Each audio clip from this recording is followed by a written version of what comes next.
Hello, happy Tuesday, August 22nd, when I'm taping this episode for. Joining me today, the great Michael Cohen of Truth and Consequences Substack, one of my favorite writers, authors, and journalists, talking all kinds of politics, because I talked about the legal issues with Glenn Kirshner, and now it's politics with Michael Cohen, who I invited to hang out with us tomorrow night. Reminder, hanging out. I'll be hosting one on Wednesday night for the Republican debates.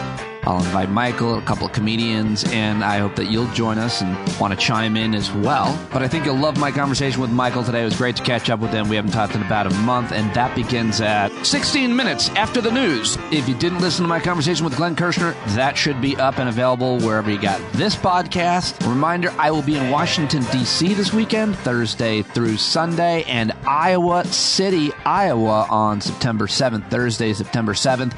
I hope you are doing okay. What is your midlife crisis? What is on your mind if you are in midlife? If you're dealing with stress, problems, worries, anxieties, however you name them. Have you named them? That's the most important part. I hope you're doing that. Take a breath, get centered, stay mindful, and find the joy in as many moments and situations as you can today and every day. All right, that's my very positive energy opening, because we've got a lot to talk about with Michael Cohen. A couple of things that I want to play for you, starting with Bill Nye. Bill Nye he's the science guy, of course. He was on MSNBC. I've got lots of criticisms of Bill Nye, and I don't know anything about fusion being the future energy solution, but I thought this segment was pretty powerful. I'm going to play the whole 5 minutes. You want to share it with your friends. Here's Jose Diaz-Balart on MSNBC with Bill Nye. And let's just start with one unusual aspect after another. But how unusual was it to have a tropical storm hit Southern California? Well, it's been 84 years, apparently. I don't remember it, but I've read the records. And so what we got, everybody, is this heat dome over North America, over the continental U.S. And let's say a high-pressure system spin clockwise, and then you have this low-pressure system coming up from the Middle Pacific, Western Pacific. And so the two act like gears, enabling this storm to travel much farther north and much farther east than has happened in quite a while. So everybody, it's very difficult to tie any specific weather event to climate change. But if you like to worry about things, this is a great time. We have this huge heat dome, extraordinary humidity in southern U.S., and we have these very high winds in Hawaii. And then we have this enormous rainstorm. It came through here. I live in Los Angeles. I'm in Los Angeles right now. It came through here last night. It was raining hard. And the difficulty, everybody, of course, the roads get closed, things fall down, but it's expensive. We got to clean this stuff up. And, of course, once in a while, there's a tragic event. But this may be the beginning of things. And people like to throw around the expression new normal. But it's not going to be normal. It's just going to get worse and worse, probably. So what I would like you all to do as hard-hitting investigative reporters at the Place for Politics is get somebody, probably a young person, during this debate this week to ask any of these guys and gal running for president what they're going to do about climate change. Back to you. And so what is it that you think, and when you mention all of these different factors that we've been seeing, I mean, you can't hide it. We're seeing it. How are all of these things interconnected, and what is it that we can all do to make a difference? Okay, so they're connected because the world's getting warmer, and most of that heat ends up in the ocean. And so what drives a hurricane or enables hurricanes or cyclonic storms is heat, warm water. You get above 26 Celsius, what have you, then the water can sustain the cycle that produces these enormous storms, and then the spin of the earth makes them spin. And so if you're on the right side of the storm, as seen on a map, you get higher winds. And that's what happened here in Southern California. So what we can all do about it, I say this all the time, is vote. This perception that if you just recycle your water bottles, if you just recycle your newspapers, climate change will be addressed. That is not the case. And I'll tell you, between you and me, everybody's talking about this movie Oppenheimer. And this is what is an enormous government investment to create new physics, to come up with a new understanding of nature. What we need, everybody, is virtually unlimited electricity. And so if I were king of the forest, what we would do is invest. I'm not kidding. We would invest in fusion because there's so many organizations, universities, private companies working on fusion. Somebody's going to figure this out. All right. Bill Nye, the science guy, apparently in the pocket of big fusion. I'll have to look into that. Do you know anything about that? All right. Well, I also thought this was a great clip also on MSNBC because I love Congressman Jamie Raskin. He was on last night where Jen Psaki was filling in for Chris Hayes and asked him what advice she would have the Fox News anchors or hosts of the Fox News debate on Wednesday night to talk about. And I just thought this was a powerful several minutes here from Congressman Jamie Raskin. Well, again, I would ask whether they have any platform for the real issues facing the country. I mean, before the Dobbs decision, all I heard from Republicans in the House was that abortion was murder and it was a genocide and it should be a crime. They all signed up to make it a federal crime. Then after Dobbs and after the good people of Kansas and a bunch of other states have completely repudiated their right-wing extremism against women's health care and sovereignty over their own lives, now the cat's got their tongue. They don't mention abortion anymore. So I would like Fox to nail them down on this, at least for the anti-choice movement, if not for the rest of America, which stands up for freedom. How many of them would support a federal law banning abortion across the country, which I think is pretty much dogma within the Republican caucus, certainly on the House side. I don't know about where the senators are on it. So I'd be interested in that. I'd be interested in whether they have any plan to deal with the cataclysmic consequences of climate change, which are upon us, whether they're willing to break from the carbon barons who have been dictating everybody's complete indifference within their caucus to the climate catastrophe that we're facing. Do they have any plans for the country in getting out of this, or is it just more drill, baby, drill stuff?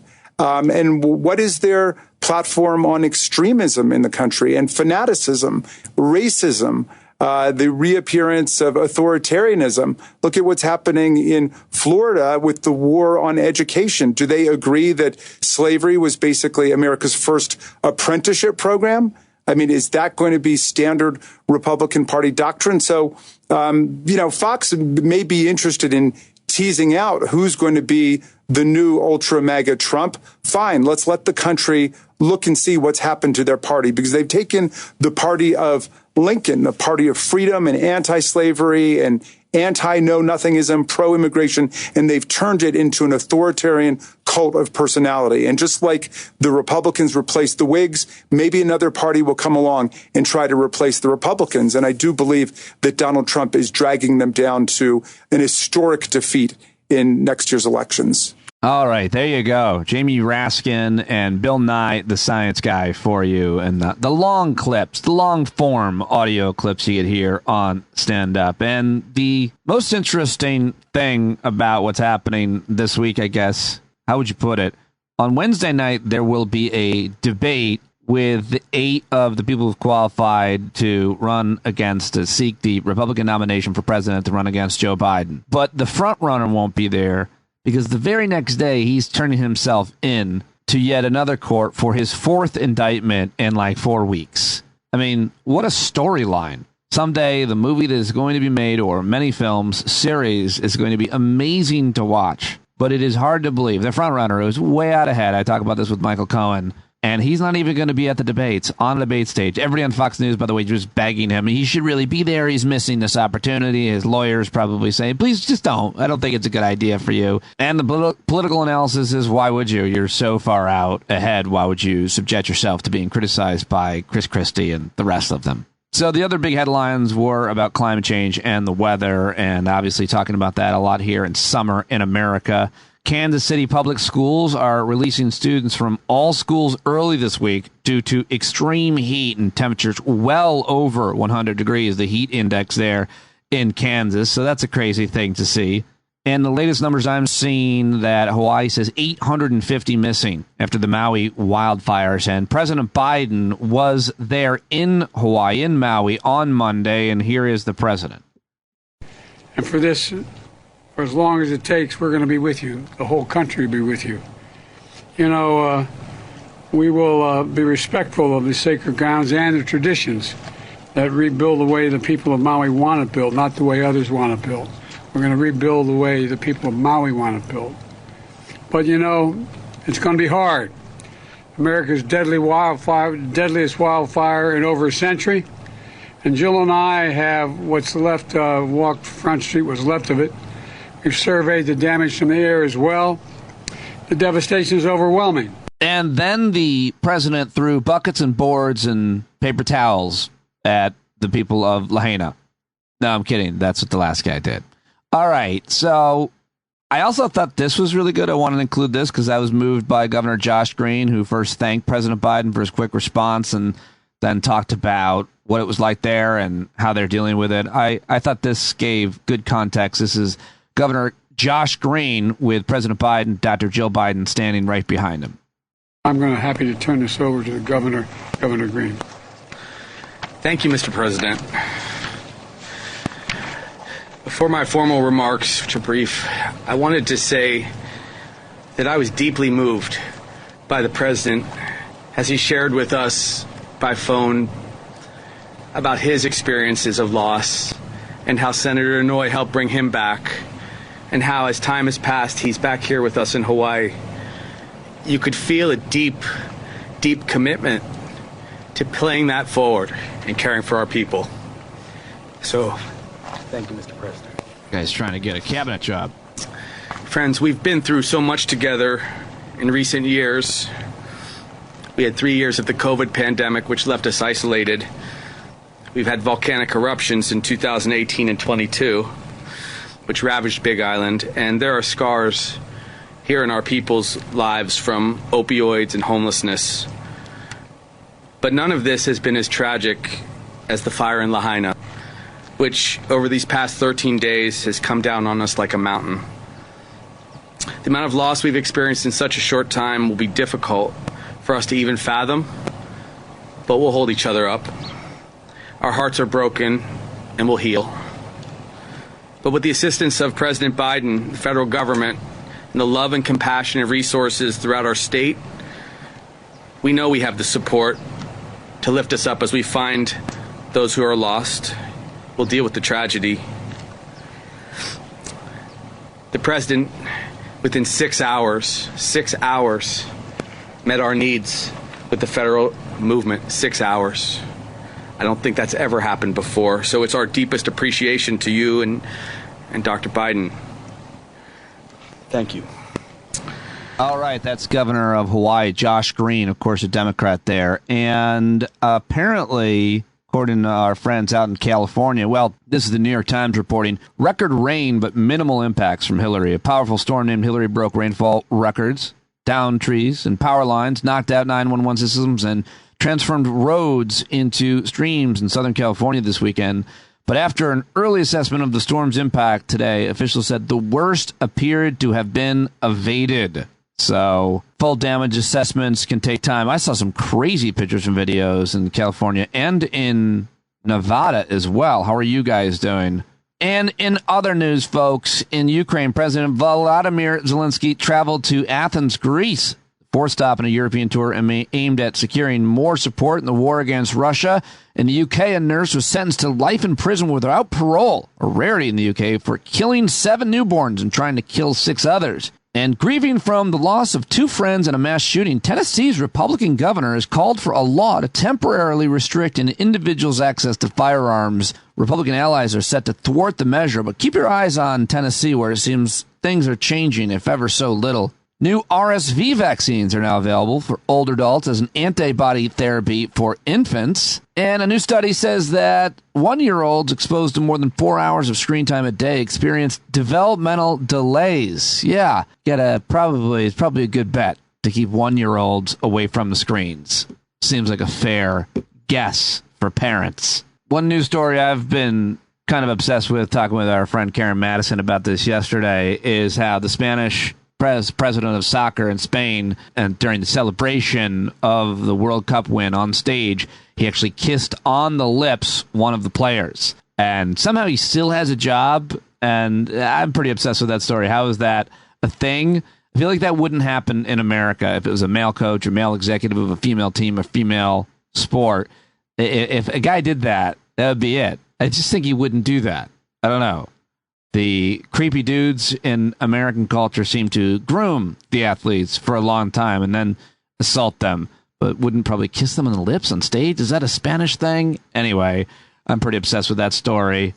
But here's a good news story. Sha'Carri Richardson, who apparently tested positive for marijuana at the Olympic trials 2 years ago, prevented her from competing in the Olympics. Well, guess what? She just won the world championship, the 100-meter world title in Hungary, outsprinted a star-studded field to take the gold medal, and then she smoked a big joint at the end. No, but if she did, it wouldn't affect her performance in any way, good or bad. What a ridiculous tragedy. But a happy ending as of right now, and she will compete in the Olympics in Paris, which start less than 12 months from now. I thought that was a good comeback story for her. She never should have been punished, but she proved to the world that she is the best on Monday. All right, well, that was a 15-minute news segment. I hope you appreciated it, but now it's time to get to my conversation with one of my favorite guests. It's time for Michael Cohen to join me. Truthandcons.substack.com is where you can find his great writing. We love Michael Cohen. He's been a columnist for the Boston Globe for years, foreign affairs expert, political expert, author of American Maelstrom, the 1968 election, The Politics of Division, as well as several other books. And I always love our conversations about politics, parenting, and anything else. Find him at SpeechBoy71 on social media, and of course, subscribe to his Substack. Let's do it with Michael Cohen.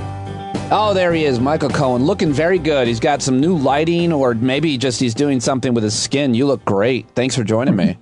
I do have a new skincare regimen in that I have a skincare regimen.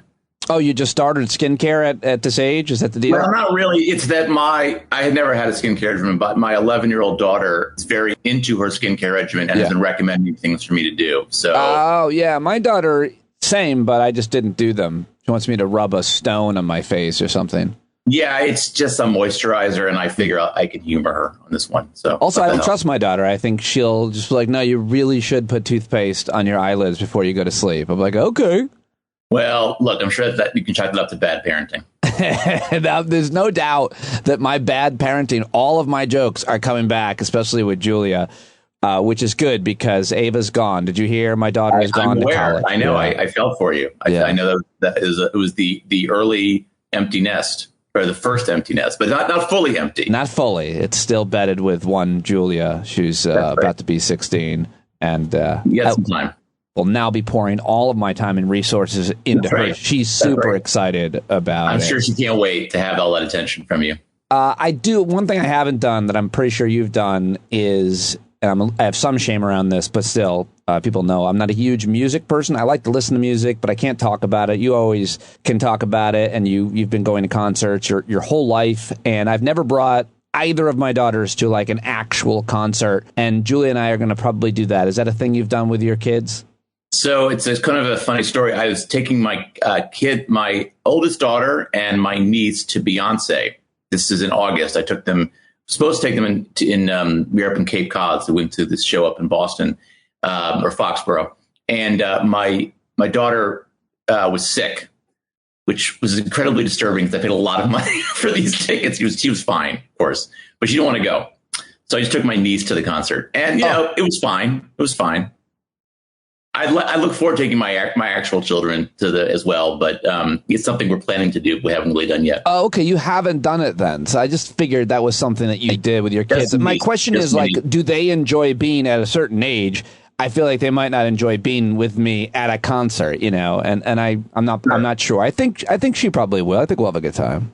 I'm sure you will. I'm sure we'll have a good time. What concert are you going to see? She won't be sitting near me, obviously. Of course not. I mean, obviously. We wanted to see. She likes Billy Joel, so he's still at the Garden for a little while longer, and then some other band that she mentioned that she wanted to see. So, I wrote something about this the other day. I said that it's because Ron DeSantis was asked, would he still love his children how would he react if one of his kids came out as gay or trans?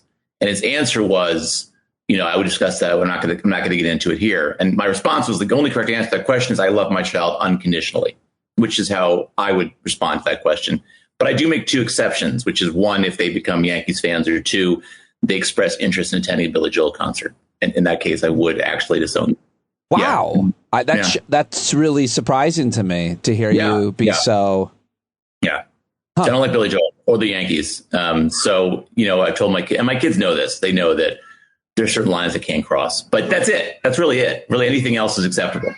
Yeah, but such a different threshold than Ron DeSantis. I didn't even hear that he had been asked that, much less that's the answer he gave. But of course, he didn't say, I love my children unconditionally. I love them no matter what. That's the only correct answer to that question, is that you love your children. My answer would be, I'll straighten them out. Yeah, that's right. To get more Republican votes. Well, I would change that. I would have them go to conversion camp. And then I would plug the conversion camp that's donating to my campaign. That's right. That's the Ron DeSantis way. But he just punted on the question, which exactly. He also there was a little bit of a controversy I saw where he was asked something about when his wife was ill. His wife gave him credit for picking up the kids. Yeah, and he took it. He took the credit. Wasn't really. You're a father. I mean, it's better than Trump, who brags about never changing a diaper in his life. But I got to say one thing, just on a personal note. I have been doing this meme on Twitter for a while now. I won't call it X, by the way. I just refuse. It's Twitter. Okay. Whenever I see a bad story about Ron DeSantis, I put a picture of a fork and a meatball, which I think, pretty clear with that. I can't do fork and pudding. It doesn't work quite as well, but fork and meatball. I'm sort of bummed. It hasn't been picked up. I feel like it's a really good getting meme. that now, and I usually get. Did you not get it up to this point? I don't think I saw. I don't think I saw it, or if I saw it, I didn't connect with it. But now I do, and other folks will as well. The point you're making is that he's done, and he's been done forever. But while we're talking about him, I was going to ask you, obviously, about Wednesday night's debate stage. By the way, are you planning on watching it? And is that going to be, because I'm going to host a Zoom. I'd love to have you stop by and make fun of people for a minute if you wanted to. But are you planning to watch it? How much should we be thinking about this campaign this early, this many people on stage, and it being the Republican Party or what's left of it? Well, what I would say is that because I'm a masochist and clearly hate myself, I will be watching it on Wednesday night. I don't think you need to be that harsh. I think it's going to be entertaining. You think so? It's entertainment to me. Sure. Okay. Yeah, if not terrifying entertainment. Well, look, it's watching a bunch of losers who have no chance of being Republican nominee debate, to see who can be more of a jerk. That's kind of what it comes down to, because Trump's not going to be there. So it really comes down to who can kiss Donald Trump's ass more in absentia, and who can propose the more cruel policy toward, dark-skinned people, LGBTQ people, women, you name it. That's basically what it's going to come down to. So that just isn't my idea of entertainment.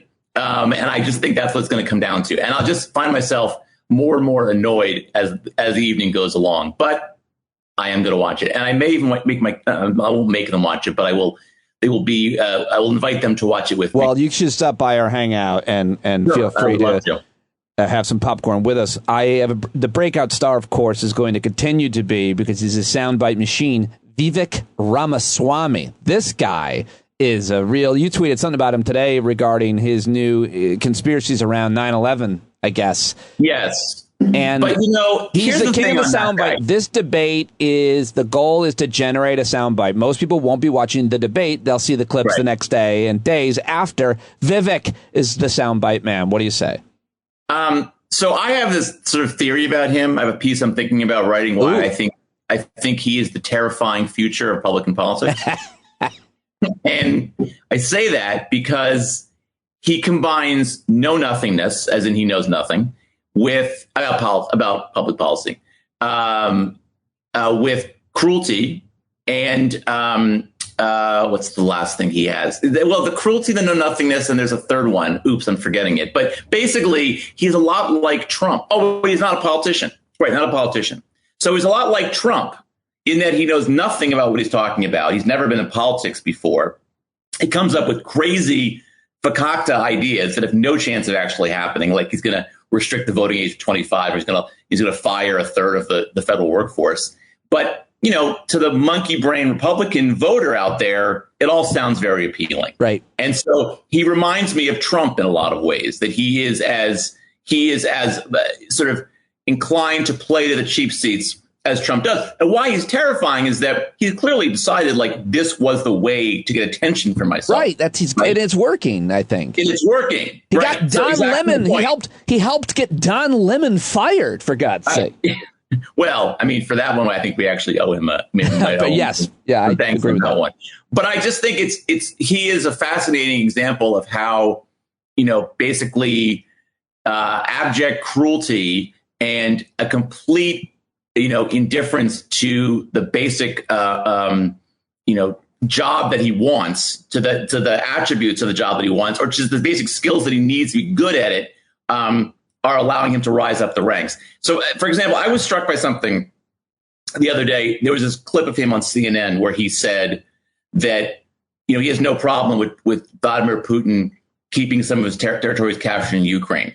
And everyone was sort of, Jim Acosta tweeted this out, was dumping all over him. And I was like, all right, that's not that horrible of a thing to say, because at the end of the day, that may end up being what ends up happening, that Russia ends up getting some territories in Ukraine.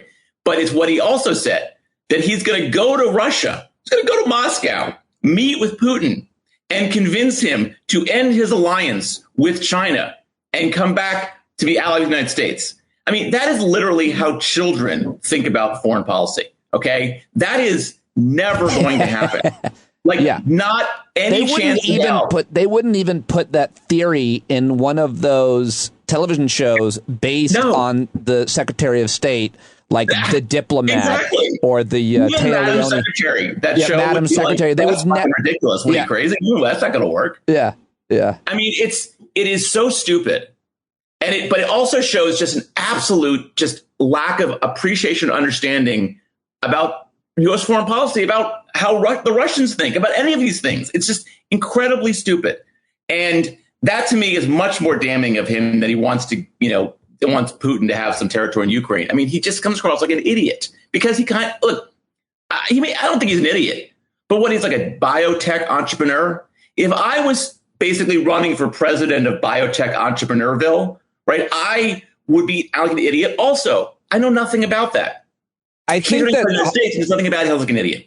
Yeah, I think that we need, he's definitely not an idiot. He's a slick talking, smooth talking salesman. And you're right. He knows nothing about policy. But I haven't seen him get really too thrown off in an interview. And he'll go anywhere and do anything because he's got that message down. He's ready for anything. He has no concept of any consequences. I mean, politicians used to stutter and take long pauses and think about what they might say, because they're going to be held. They're going to be held to it, right? Or they don't want to have a gaffe. Oh, that's gone. Now you can just, as you're saying, you're making it really crystal clear. His style. Just rainbows, unicorns, and fairy tales. You can get fact checked. Nobody cares, as long as it appeals to the monkey brain of Republican members of the fever swamp. That's all that matters. And like I said, I mean, he's not an idiot. What the things he says about government and about foreign policy are idiotic. The idea he's going to fire a third of the federal workforce, you can't do that. There are civil service protections. It doesn't work like that. But who cares, right? He'll just say it. And you and I can point out that this makes no sense. It's a terrible idea. But, again, for Republican voters, they don't care. And most people can't even fact check it. I mean, Jim Acosta didn't even fact check it. I mean, I'm not criticizing Jim Acosta, because there's lots of fact check when this guy's talking. But the idea, he's going to fly to Moscow and just bring Putin and say, oh, yeah, come with the U.S. now, after we've literally been fighting a proxy war against you for the past 2 years. Yeah, come with us now. The hell with those Chinese people who've been basically supporting you for the past 2 years. I mean, really? Let me just ask you real quick. I want to come back to Republican debate and Trump specifically, your new Truth and Cons Substack newsletter, which everybody's got to subscribe to it. I get excited when it comes in my box. Covers a lot of ground. The paid issue covers a lot of ground, including this crazy recent polling. But when you talk about Jim Acosta didn't push back, it made me think of, and I always want to analyze the media with you, especially, is one thing I keep hearing not being pushed back on, and I think this is a delicate dance, and this to what you decide to argue and what you don't. I handled it pretty well with CNN's Peter Bergen, who was on this show yesterday arguing about David Petraeus. I'm like, agree to disagree, let's move on. But let's not get hung up. But like the one was he defending Petraeus? Yeah, I just went off on Petraeus. I burned him right down. I was like, I have no respect for that guy. He's always been wrong, and he broke the law and like shared like he's legitimately the worst. David Petraeus. Yep. Yeah. So I'm glad we agree on that. But what the one talking point we're continuing to hear from Republicans, and it shouldn't hold up on the network Sunday shows at least, and should be pushed back on, is the one about inflation. Inflation is way, way down. They can push back on that when they say, when they argue that, you know, under Joe Biden, inflation is skyrocketing. It seems like the perfect point to be like, it's down like 8%. What are we talking about? What do you think about that talking point and the continued talking points Republicans are making against Joe Biden on TV, on these shows? Well, I think it depends on the talking point, right? So there's, let me break this into two categories. I wrote a piece about this recently, actually. Well, I mean, economy and like, I kind of want to stay within the arena of economics. When they make these arguments about economics, it's like, it's been such a major change, Michael, as a result of Democrats and Joe Biden. But I think people will believe what they can actually see and feel. So if you say that inflation is bad and you're a consumer and you're out going to the supermarket and you're paying a lot of money for things you're paying more than you're paying before, and you seem like you have less money than you did, that's going to resonate, right? I mean, look, it doesn't stop people. That won't stop Republicans from saying it. Democrats will say things that are, maybe not untrue, but certainly that will exaggerate or stretch the truth. And every politician does that. And so I think the effectiveness of that talking point is directly related to how much Americans feel this affects their daily lives. So I guess, yes, I mean, there is sort of a bit of a process here where the more it gets said, the more people believe it. But I actually do think that at the end of the day, when you get closer to an election, that talking point is only as strong as people actually believing it or having it resonate with them. And I'm just going to bring this up because I wrote about this recently with this Republican line of argument about Biden, that he is corrupt. Right. I talked about the Hunter Biden thing a little bit, but there's a great piece about that. They use that he is personally corrupt, the Biden crime family. And I really just find it an insane argument for a variety of reasons. I mean, first of all, because he's not really corrupt. I mean, that's all I can say about Joe Biden. Corruption is not really what word comes to mind. But it's also, if you think of Joe Biden, corrupt, sleazy, insider trading is not what you think of with Biden. Doesn't really resonate as a criticism of him, right? It resonates with Republicans who will think anything bad about Joe Biden. But I think with most ordinary voters, if you say Joe Biden's corrupt, they're kind of like, I don't really see that, And so I think that for any attack line to be effective, it has to be resonant. And that one is not. The inflation one still kind of is. And look, if I were Republicans, that's all I would talk about because it's the best argument that you have against Biden. You don't have a lot of good arguments against Biden, frankly. He's old. That's a good argument. That resonates. Economy is not great. That resonates. Although even though the economy is improving, you got to come up with an attack line that is logical and makes sense, right? Well, this attack line of him being corrupt does not. Yeah, the Hunter Biden thing. You have a great piece. Hunter Biden is not a political problem. How coverage of the Hunter Biden story exemplifies the problems with modern political reporting too, and you criticize all kinds of different reporting. Well, mostly Politico on that one. Mostly Politico. But there's been plenty of bad framing and bad headlines about this. But the bottom line, you kind of mentioned it, that this is not a persuadable thing. The American people don't see Hunter Biden's problems as being Joe Biden's problems. As a matter of fact, a lot of people, I don't know, I don't have any data for this, but I think a lot of people see Hunter Biden as the black sheep in their family, and that you love the kid, and Joe Biden clearly loves his kid with all of his problems. What's he supposed to do? In fact, to that point, so what got me about sort of frustrated enough to write about this was there's a political piece about how the Hunter Biden story is going to overshadow Biden's campaign, which on the surface doesn't really resonate with me. I don't think that's really true because it's a story that's very much a right-wing story. It's not one that seems to have broad-based political appeal, is maybe the wrong word to use, but it's not one that a lot of people talk about. And so I was reading this piece in Politico, and they're quoting like Dean Phillips, who's running this ridiculous this guy. campaign. And in the 16th paragraph of the piece, they cite this Reuters poll from like a month ago that says most people say that the Hunter Biden story will not affect their decision how they're going to vote in 2024. And I thought, well, wait a minute. That's your lead right there. That's actually the one piece of data we have about how the Hunter Biden story is landing. A Reuters poll in June found that most Americans said the Hunter Biden plea deal does not affect their likelihood of voting for Joe Biden next year. That's the headline. That's the headline. Well, I don't know if it's that's of the Reuters thing, but the Politico piece, I just don't see how you can make the argument that this story is going to resonate when you have the actual empirical data that says it's not, right? People don't care. And to your point, one thing I was struck by in that article was they asked people, does the Hunter Biden story make you think, or the way that Biden defends his son, make you think better of him? And 50% said yes, including not a majority, a plurality of Republicans said it makes them think more positively of Biden. And so I made the case that if Biden's like the way when you think of Biden is not corrupt, you think of him as being empathetic, you think of him being as a family man. If this story actually makes you think of him in a more positive light, in a way that sort of reinforces an already positive image of Biden, where is it really hurting him? I mean, it may hurt on the margins, but it could also be kind of helping him a little bit too, oddly enough.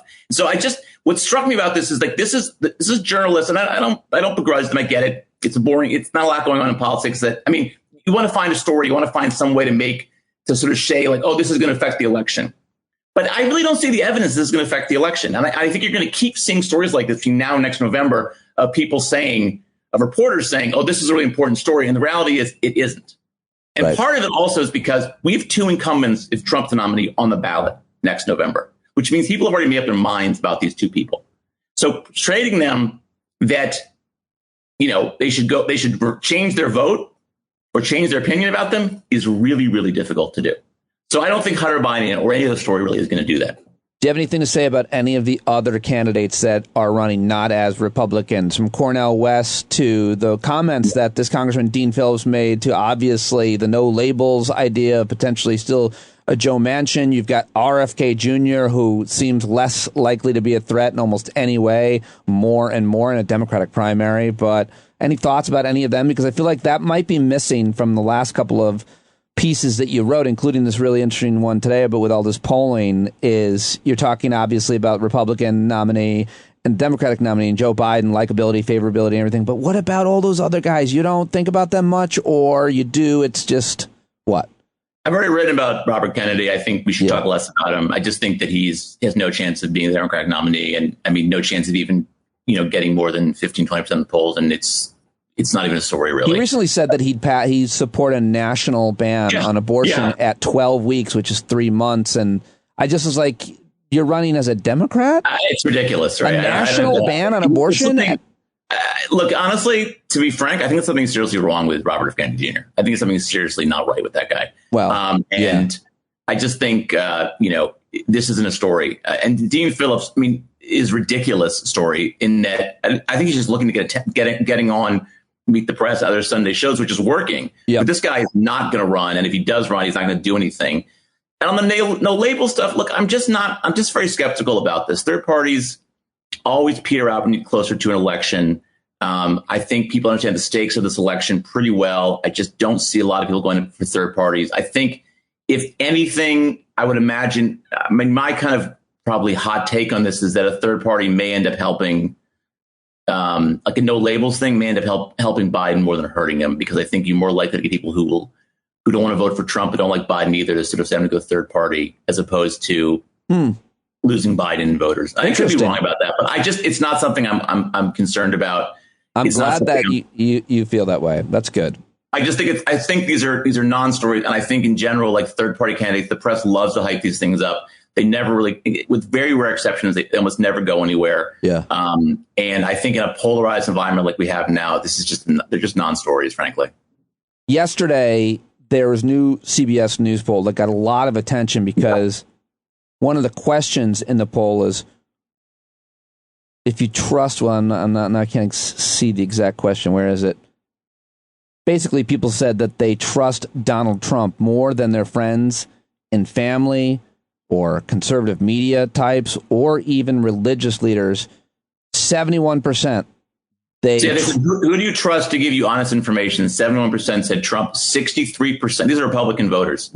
63% said friends and family, and 42% said church leaders. And your analysis of that, the answer Republicans are giving in that poll is what? Okay, first of all, if you trust any politician, and I mean any politician, Democrat, Republican, I don't care. If you trust them to tell you the truth more than your friends and family, you need to get some new friends. Okay? Sorry, you do. You can't get new family. Well, sometimes you can't get new family. But when it comes to, if you trust a person you don't know, whose job it is to convince you to vote for them, that they're more honest than your own friends, it's bad. You've made some bad decisions in your life. Okay? If you trust Donald Trump more than literally any human being on the planet, you might want to consider a lobotomy because you are really effed up. That is, can you even imagine? The reason I can't imagine it is because I can imagine people doing that belong to cults, and arguably that's what this is.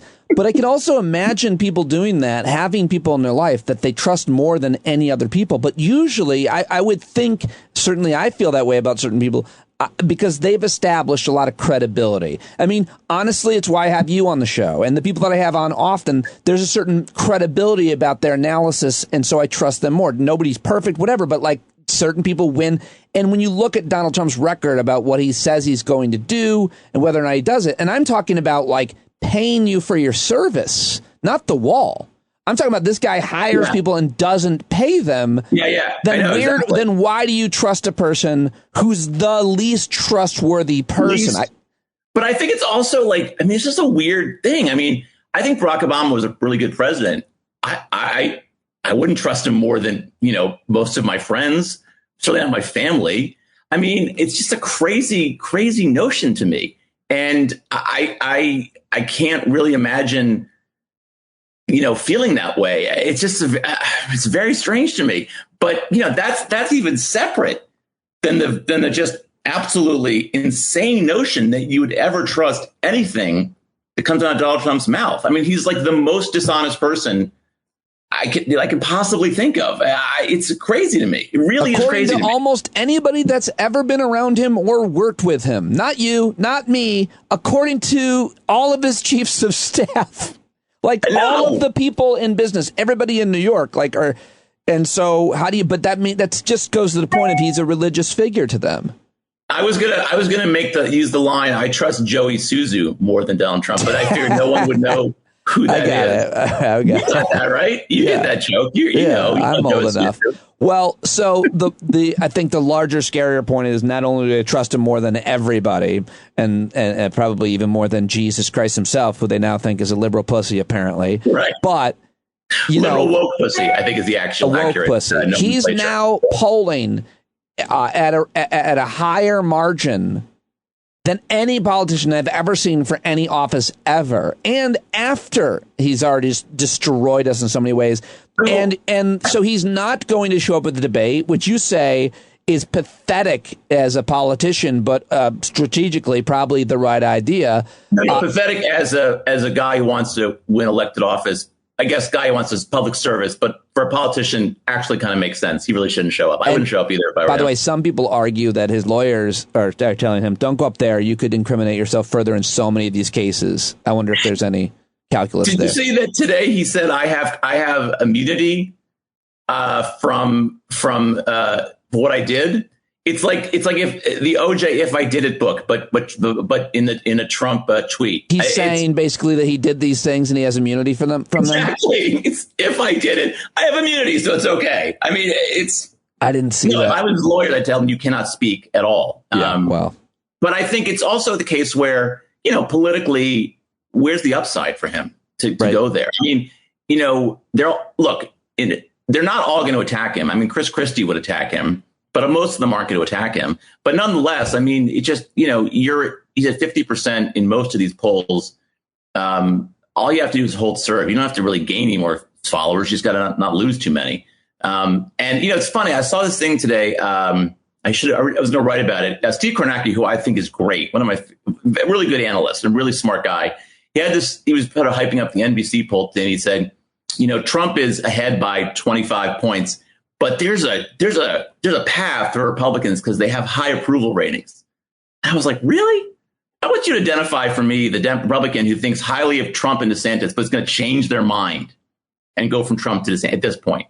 It's just, I get that. I go back to what I said earlier. I get that we as reporters and political analysts, we want to hype this stuff, but this isn't that complicated of an election. I hate to say it. I mean, look, knock on wood, because things can always change, right? But as of what we know now, Donald Trump's going to be the Republican nominee for president in 2024, right? I think we kind of know that. And I wrote about this today. He's likely going to lose against Joe Biden. Right. Like, that's just how this is likely going to play itself out. And we can get caught up in all the other stories and some poll result that shows that people think Don DeSantis isn't that awful. It's not going to matter. We have two incumbents running, and they're going to be the nominees probably. You quickly dismiss the idea, an article based on it at The Atlantic that says Trump is constitutionally prohibited from being president again. You say it's an interesting legal argument, but it's simply not going to happen. It's a pipe dream, so we don't need to talk about that, I guess. Let's talk about it. It's not going to happen. Just move on.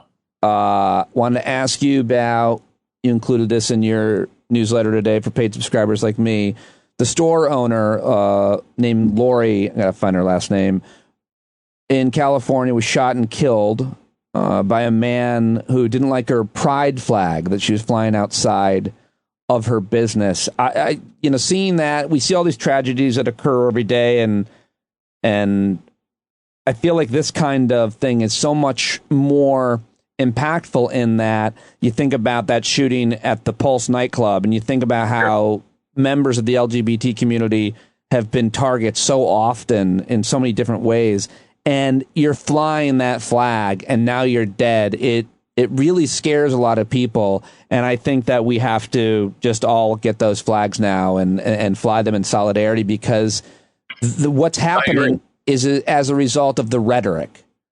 Yeah, I mean, I wrote about this a couple of weeks ago or months ago, where I was sort of saying, this is during Pride Month, and saying, look, the rhetoric from the Republican candidates, Republican officials, is really dangerous. It's one thing to talk about sort of trans issues, which they love to do as a way to attack trans Americans, but they have broadened. I shouldn't say. I don't mean to say that's acceptable for bigotry. That's not what I mean. I mean, there's a debate to be had about gender therapy for kids, for example. That's an important debate to have. And there's viewpoints on both sides that I think and I hate that both sides, but it is a both sides issue. There's viewpoints on both sides that are reasonable.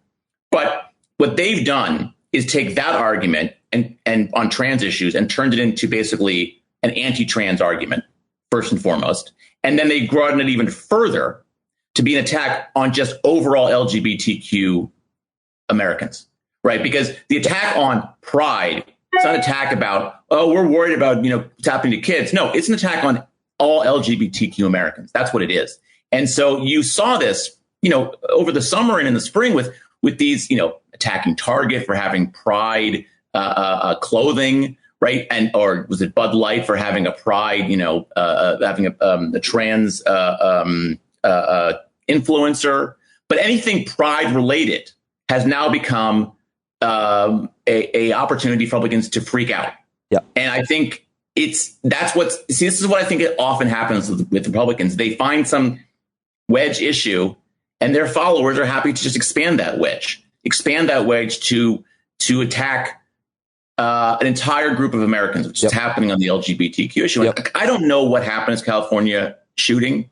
I don't know if this was directly related to this woman flying a pride flag, but I do know that we have seen plenty of incidents, of people attacking pride displays in stores, of attacking, having fights outside of schools because of people wanting to have pride creating flags. Policies to remove those flags from the classroom. Thank you. That as well. So this is just an incredibly dangerous rhetoric. And this is what you are seeing right now from the Republican Party when it comes to LGBTQ Americans. And I just, look, I don't know, again, what happened in this particular story, but if it's somehow related to the rhetoric that Republicans are pushing out there, it wouldn't shock me, because they're putting out because they're basically saying that pride, people who are supportive of LGBTQ Americans are pedophiles and groomers. Yes. That's exactly what they're saying. And then they're often saying, arm up. I saw an interview with Tucker Carlson saying just that. And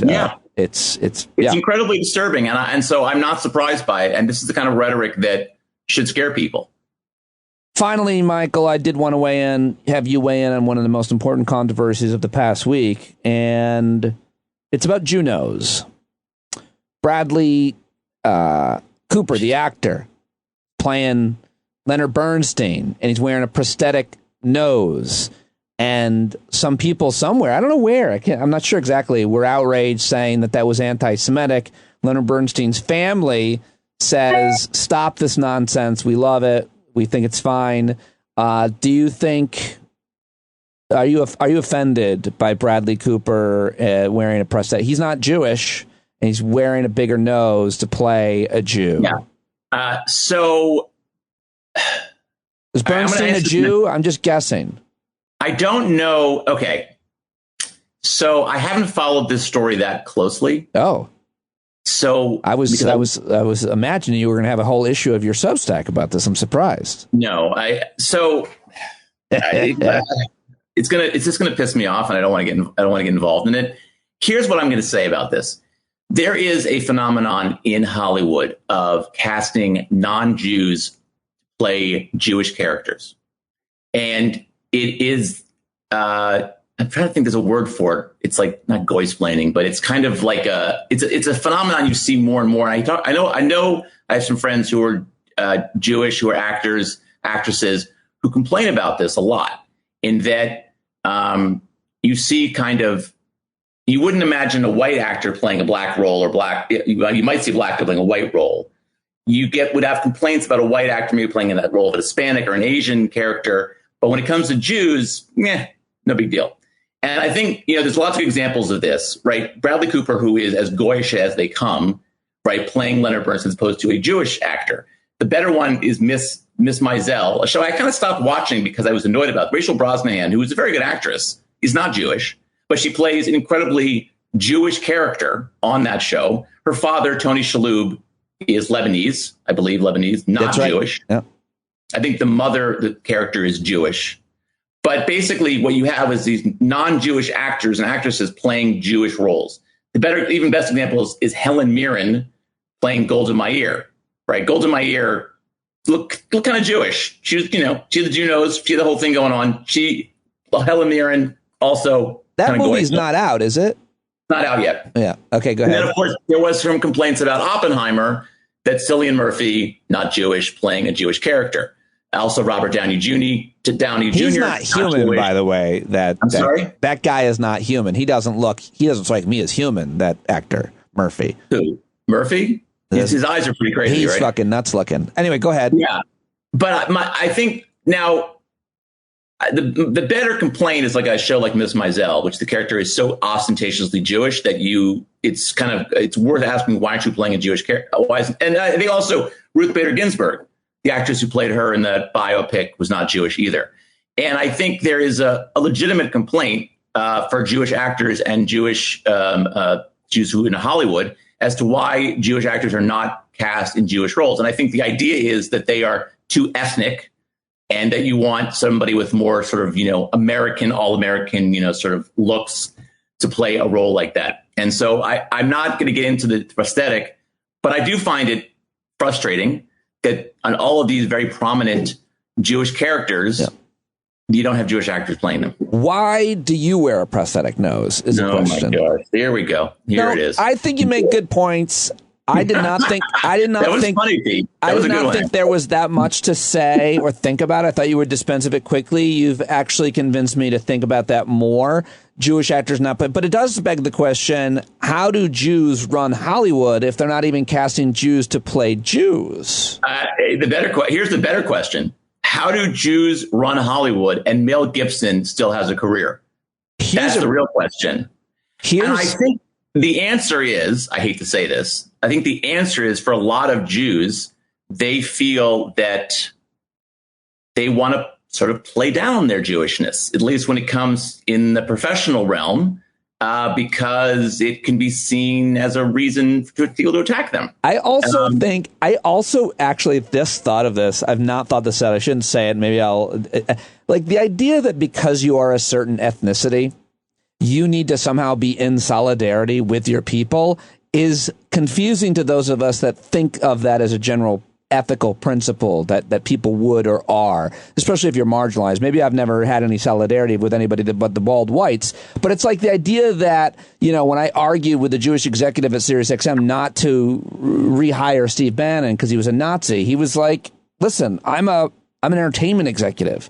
I can't. And when you say, it's like sometimes maybe people just don't care about that. Maybe there are some black folks who don't care about racial issues and just think, well, this guy's a good guy to work with and make money or something. I'll hire him. I think sometimes we just assume people are going to be in solidarity with themselves and if they belong to a marginalized community of some kind, but maybe they're just not. They don't have to be, I guess. They don't have to be. And I think they don't have to be. Maybe Jewish people just want to make money, just want to work with Mel Gibson. They don't give a shit about what he said. They just want to hang out with Mel Gibson. Sure. Or in some cases, if you're an executive and you're Jewish and you start imposing your kind of own, ethnic, racial, religious issues into your work, that can be problematic. I can see that. And I think the reason is probably more to do with the fact that Hollywood they want to make marketable movies, right? And so they're going to find people to star in these roles who people are going to want to go see, right? And so Bradley Cooper is a well-known actor. I mean, I don't know who the most well-known Jewish actor in America is. Like, I have to think about that one. Idris Elba. He should play all the Jewish roles. He's that good. I want him to play all. James Caan was Jewish. He played all the Italian roles, right? That was kind of like, and that's how often this would happen, right? The ethnics would play the other ethnics. That's often how this would go. Like Jon Carroll has played a lot of Jewish characters over the years. Right. But I do look. I haven't followed this particular issue closely enough.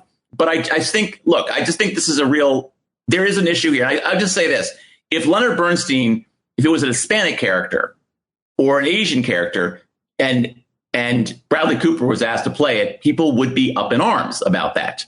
But when it's a Jewish character, it's not a big deal. And I do think it's like I've always, I would make this point to you before, that Jews kind of don't count when it comes to sort of like it comes like certain forms of prejudice, especially on the left. Yeah. Jews aren't really like, we're white, so who gives a shit really? Like, they're fine. They got lots of money. They run Hollywood in the back. That's kind of the stereotype. And I do think that it does have an impact on how people look at stuff like this. And I think we don't want to get annoyed about it. I think people are going to focus on the nose and not focus on the fact that Bradley Cooper is playing Leonard Bernstein. I love that analysis. Do you think that John Leguizamo has the right to play every single Latino character, regardless of the backstory of what country or region? Spanish, Cuban, Argentina. You said that, actually. That's how funny that was. I make the exception for Leguizamo and all Latin Spanish-speaking countries. I mean, that's legitimate, I suppose. But look, I always think with the fact that when they did the Exodus, like in the 61 or 62, Paul Newman, who, by the way, his father was Jewish, interestingly enough, did not raise as a Jew. His father was Jewish, played the Jewish leader. And so I remember back when I was a kid, there was a joke about that, like that always find non-Jews to play these roles. Charlton Heston playing Moses. And yet to this day, we still see it. It's still happening. There's still not this There's still no sense that like Jewish actors should play these roles. And I'll be honest with you, I think, as I said before, the better example is that Miss Maisel show. I kind of stopped watching because of this. I found it like really bizarre and disturbing that like this is a show about a Jewish comedian in the 50s, and you're going to hire, maybe the 60s, I don't know, and you're going to hire a Goyish actress from Minnesota to play her. I mean, that doesn't make a lot of sense to me. And nothing wrong, by the way, nothing wrong with Goyish actors in Minnesota. I'm a big fan of them. Misha Razian is a very good actress, but maybe I should have gone to a Jew to play that role. Not the answer I was expecting about Bradley Cooper's nose. That's why you have me on, Pete. It is. Absolutely. Absolutely. And that's why you should subscribe to Truth and Consequences. That's right. It's absolutely right why you should subscribe to Truth and Consequences. You also get skincare tips. So apparently, a lot of good new stuff. Thank you, Michael Cohen, for joining me. This is awesome. Always a pleasure, Pete. Always. All right, there he goes. Michael Cohen, truthandcons.substack.com, and follow him on all of the social medias. I love that conversation, wide-ranging, but we covered a lot of ground. Hopefully you appreciated it. What you don't like, let me know. What you do like, let me know. standupwithpete@gmail.com. I will see you, and hopefully Michael will join us at the Hangout to watch the Republican debate tomorrow night. Our regular hangout on Thursday night. Then I'm off to D.C. and Iowa City. I hope to see you in person, maybe. How about it? Let's do it. All right, that's all I've got. That's it. I'll talk to you later. Jon Carroll, take us out. Go buy this song at johncarroll.org for just $3.99 because you love supporting independent artists. Because you're a great person. Take it away, John.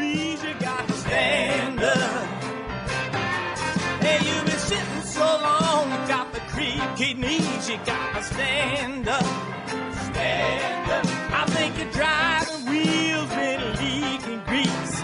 Boy, you better stand up, stand up. Well, there's a whole lot more of us who know what's right. They'll keep right on ignoring us if we keep sitting tight. You got to open up the window to let in some light. You gotta stand up, that's right. You got to rise up, you got to stand up. Stare the devil straight in the eye. We got to let him know it's his turn to go. See it clear when all you hear is a lie. So get up off of your butt, get down off of your fence. And even if it ain't a very friendly audience, well, they'll begin to listen when you start making sense. And you stand up, stand up. No need to point your rifle to defend your town. Just stand up.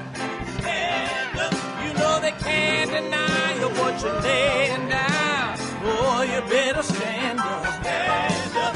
Show your face of every color, yellow, black, red, and brown. This is the place where every lost child will finally be found. There's only one thing to do before we stand our ground, and that's stand up. Stand up. Well, the founding fathers saw a land for all. They had to stand up. They had to stand up. They had a keen imagination for a crystal ball, drawing all the plans of stand up. But all they had to go on was the time they were in, with other causes for laws, and since they weren't even sin, they knew that change was gonna come before the change could begin. They had to stand up. All right, they had to stand up. We got to stand up. We got to look the devil square in the eye. We gotta let him know it's his time to go, and make it clear when all we hear is a lie. Why you lying awake wondering where the money all went? It'll be the cost of freedom that'll go unspent. You can see him flee the scene of that experiment if you stand up.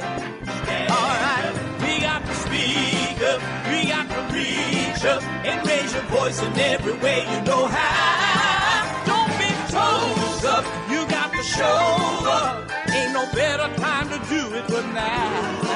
No need to pledge allegiance to no wanton tribe. Rise up, show obedience to the voice inside, and listen well and it'll tell you not to run and hide. It says stand up, stand up, got to stand up. Ooh, come on, just stand up. Everybody got to stand up in the darkest hour. Stand up, people got the power. Stand up. Come on, come on, come on, come on, come on, come on, come on, come on, come on. Stand up.